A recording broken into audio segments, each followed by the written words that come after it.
Hello, everybody. Brad Johnson here, and welcome to the next episode number 2 of the Adronis Q&A forum. My question is about Mother Earth. Yes. Can you tell me about the history of Mother Earth as a creator and also being created, her energy? And the words really do not do it justice, you see. When you're really looking into the idea of the creation of the world, this is the idea in that sense of God's manifestation, that the world was brought into being. In fact, your own Bible describes it quite well, that there was, in that sense, the sound that was carried across the waters. And God therefore said, "Let there be light," and there was light. And therefore the earth, in regards to her construction, was born. Now, the whole idea in that sense is that this is not occurring in regards to what you would know as physical reality. These are existing in the ethers. This is why we cannot really describe it. You cannot really describe the nature of manifestation that occurs because it's not happening in this physical plane. Your language, your dialogue is not sufficient enough for understanding that. But in that sense, it is the idea of the birthing of an ultimate thought. So it is that birthing of an ultimate thought upon the waters to where light itself was given and the world herself was formed.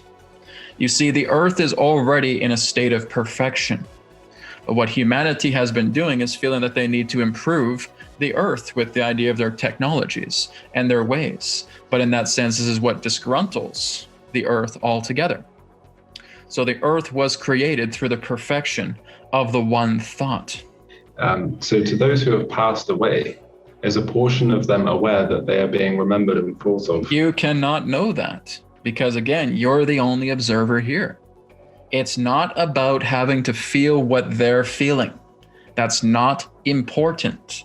And that's not something that you can do. When you tune into somebody's standing right in front of you, and you're tuning into them, and all of a sudden you're reflecting and saying, "Oh, I'm sensing a lot of sadness." All you're really doing is you're feeling your own interpretation of emotion based upon the reflection that's standing before you. You do not know what they are about, because they are not an observer. They are a reflection. Your mom, your dad, your brother, your sister, your husband, your wife, your children. You cannot tap into them to help them understand what it is for them to observe, because they are not in your universe. You're the only one here. So, do you know who this other is? I don't know. Have you figured it out? I tried to, but You looked really hard into their face. I saw something gold, like gold, yellow. Yes, yes. It was something. It was not a woman, but I think a man. I did something. All right. Did you call the police because there's a stranger in your dreams? No. I was wondering if, like, once you reach this state, Yes. is there because in the yogic, when I read all these Indian stuff, they don't talk much about afterwards. Is there more like stuff to do? Does the adventure You are continue? still in a physical body. You are still going throughout your life. You can either decide to withdraw and basically go meditate in a cave for 20 years if you wish, but you don't have to. You can therefore do your earthly tasks.